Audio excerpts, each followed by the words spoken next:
Welcome viewers. Bengaluru में से correctly 200 kilometre की दूरी में है चित्रदुर्गा। 150 साल से ये डिस्ट्रिक्ट हिस्टोरिकल प्लेसेस के लिए फेमस है और ज्यादा लोग वहाँ नहीं रहते क्योंकि वो जगह जंगल और पहाड़ से भरा हुआ है और आज तक बहुत कम लोग ही वहाँ पे रहते हैं। 1990 में उस वक्त उस डिस्ट्रिक्ट में सिर्फ 3 पुलिस स्टेशन थे। पुलिस ऑफिसर्स भी बहुत कम ही थे। केस भी कभी कभार 1-2 आ जाता था।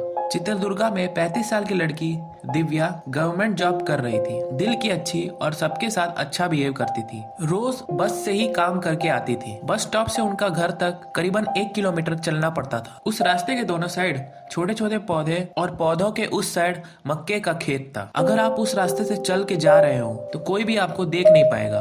13 नवंबर 1996 टाइम तब करेक्टली सुबह के 10:45 बज रहा था। रोज की तरह दिव्या बस से उतर के घर की तरफ चल के जा रही थी। तब दिवाली खत्म होके 2-3 दिन हुआ होगा। वो दिवाली के ज्वेलरीज अभी तक अपने गले में पहने हुई थी। उस रास्ते से पैदल जाते वक्त अचानक किसी ने उनका बाल पकड़ के खींचने लगता है। दिव्या का मुंह बंद करके उस मक्के के खेत की तरफ लेके जाने लगता है और एक जानवर की तरह उनके कपड़ों को फाड़ के दिव्या को रेप करने लगता है और उसके बाद दिव्या के इयररिंग्स, नोज पिन्स करके सब कुछ ले लेता है। मतलब दिव्या से सारे ज्वेलरीज उतारने को नहीं कहता बल्कि खुद ही उनके कान और नाक से ज्वेलरीज को नोच के ले लेता है। थोड़ी देर बाद पुलिस को एक कॉल आती है। तुरंत पुलिस वहां जाती है और ये देखती है कि दिव्या बिना ड्रेस के बेहोश पड़ी हुई थी। यही था इस आदमी का पहला इंसिडेंट। लेकिन इसी के बाद इसका कहानी शुरू होता है।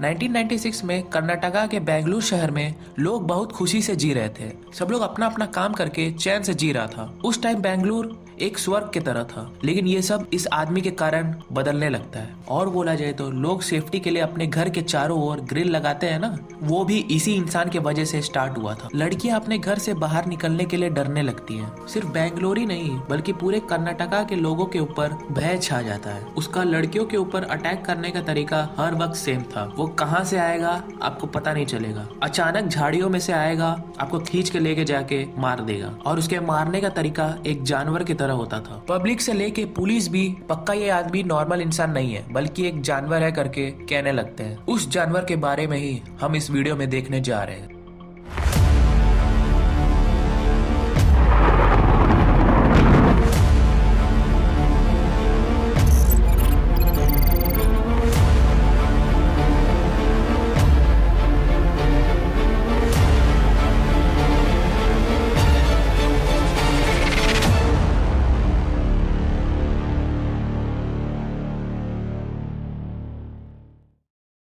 वीडियो में आगे बढ़ने से पहले इस वीडियो को लाइक और शेयर करेगा और मिस्ट्री वर्ल्ड चैनल को सब्सक्राइब भी करेगा।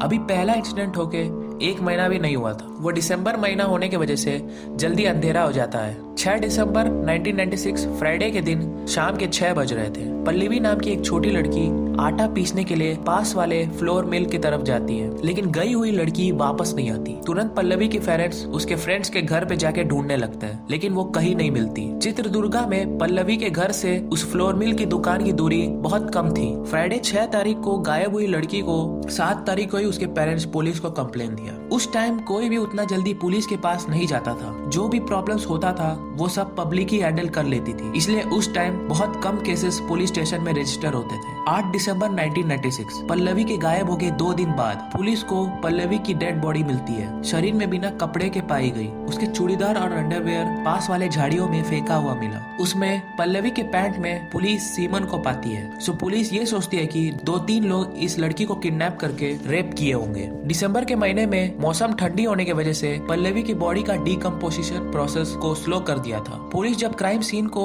इन्वेस्टिगेट करती है तब ये नोटिस करती है कि पल्लवी के प्राइवेट पार्ट्स में खून था और पीछे के तरफ भी खून था। सब कुछ नोट करने के बाद पल्लवी की बॉडी को ऑटोप्सी के लिए भेजा जाता है और रिजल्ट्स में ये आता है कि पल्लवी की बॉडी में जगह जगह पे दांत के निशान थे। उसने अपने दांत से बहुत ही खतरनाक तरीके से काटा हुआ था। कॉज ऑफ डेथ सफोकेशन, सांस नहीं लेने की वजह से मौत हुई थी। उस आदमी ने लड़की का मुंह और नाक बंद कर दिया था। उसके वजह से लंग्स में एयर न जाने के कारण उस लड़की की मौत होती है। अगले दिन न्यूज़पेपर में कुछ अनजान लोग एक लड़की को रेप करके मार डाल दिए करके छपती है। चित्रदुर्गा के लोग ऐसा न्यूज पहले कभी नहीं सुने थे। सो इसे सुनने के बाद लोग बहुत डरने लगते हैं। क्राइम सीन में पल्लवी के इयररिंग और पायल गायब हुए थे। पल्लवी के पायल में A1 करके एक मार्क था। पल्लवी की दीदी के पायल में भी सेम A1 मार्क थी क्योंकि दोनों पायल एक ही शॉप से खरीदा गया था। सो उस पायल को रख के किलर को ढूंढ सकते हैं। ऐसा सोच के पुलिस अपना इन्वेस्टिगेशन स्टार्ट करती है, लेकिन पुलिस ये नहीं पता कर पाती कि ये किसी एक आदमी का काम है या गैंग रेप है। सो पब्लिक पुलिस के ऊपर गुस्सा होने लगती है। करेक्टली उसी टाइम पुलिस स्टेशन में एक अनआइडेंटिफाइड लेटर आती है।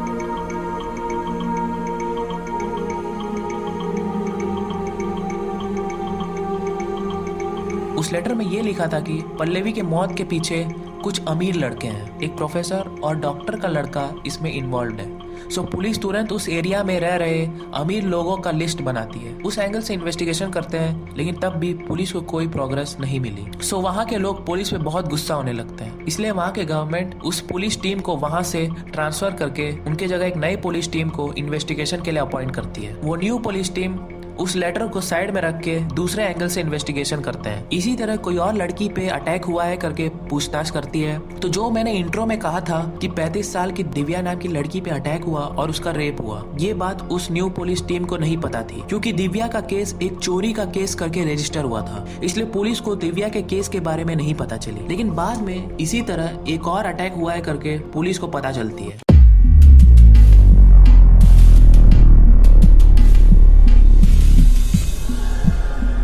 पल्लवी गायब होने के 2 दिन पहले, मतलब पल्लवी 6 दिसंबर को गायब हुई थी।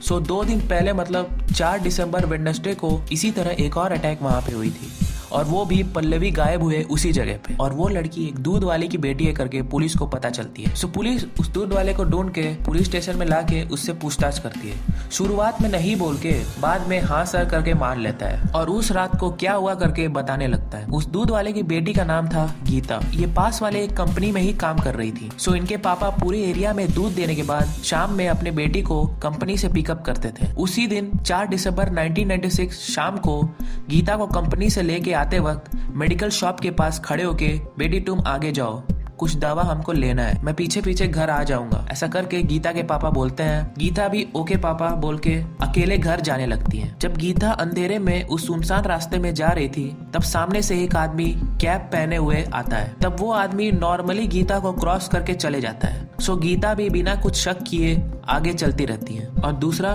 पीछे तो मेरे पापा आ ही रहे हैं, उस विश्वास में आगे चलती रहती है। जब गीता ऐसे सोच ही रही थी अचानक उनको फील होता है कि पीछे उनको कोई फॉलो कर रहा है। पीछे मुड़ के वो देखती हैं जो आदमी क्रॉस करके गया था अब वो उनकी पीछा कर रहा है। गीता बहुत ही डर जाती हैं और उनका हार्ट बीट भी बहुत तेज हो जाता है। ये मुझे ही फॉलो कर रहा है ऐसा सोच के वो भागने लगती हैं। जब गीता भागने लगती है वो आदमी भी उनके पीछे भागने लगता है और वो आदमी गीता के बाल को पकड़ के खींचता है और उसके गले को पकड़ के ये बोलता है कि तुम क्या अपने आप को बहुत स्मार्ट समझती हो, मेरे से तुम इतने आसानी से बच के नहीं भाग सकती। उसके बाद गीता को नीचे गिरा के उसके मुंह को बंद करता है। तब गीता उसके अगेंस्ट लड़ती हैं और उसके बाल को पकड़ने की कोशिश करती हैं। बाल पकड़ने को ट्राई करते वक्त उसका कैप नीचे गिर जाता है। अब वो बाल को पकड़ने की कोशिश करती हैं लेकिन उसके सर के साइड में बाल नहीं था। एक पुलिस और मिलिट्री मैन की तरह उसका बालों का कटिंग था। गीता इस तरह लड़ते वक्त गीता के पापा को आवाज आने लगती है और उसके पापा उस आदमी के ऊपर पत्थर फेंकने लगते हैं। ये देख के वो आदमी वहां से जंगलों की तरफ भाग जाता है। अब गीता और गीता के पापा इस बात को बाहर नहीं बताते क्योंकि गांव के लोग के पास एक अलग माइंडसेट होता है।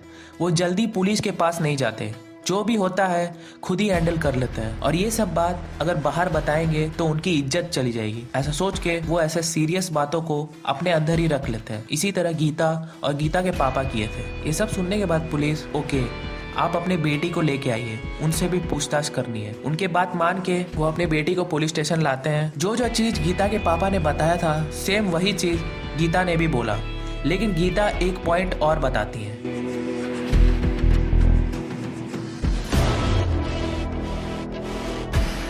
कि सर मैंने फिर से उस आदमी को देखा। पुलिस तुरंत, अच्छा तुमने कहाँ देखा, कब देखा? तब गीता के जवाब को सुनने के बाद वहाँ बैठे पुलिस ऑफिसर चौंक जाते हैं क्योंकि जो गीता ने बोला था उसे माने या ना माने करके सोचने लगते हैं। तो गीता ने वैसा क्या कहा और इसके बाद क्या हुआ करके हम लोग पार्ट 2 में देखेंगे। सो गाइस, गीता ने क्या बोला होगा इसी वीडियो में मैंने एक क्लू दिया है। सो आपके थॉट्स नीचे कमेंट्स में शेयर करिए और जिसका राइट आंसर होगा मैं अपने पार्ट 2 वीडियो में उसे दिखाऊंगा।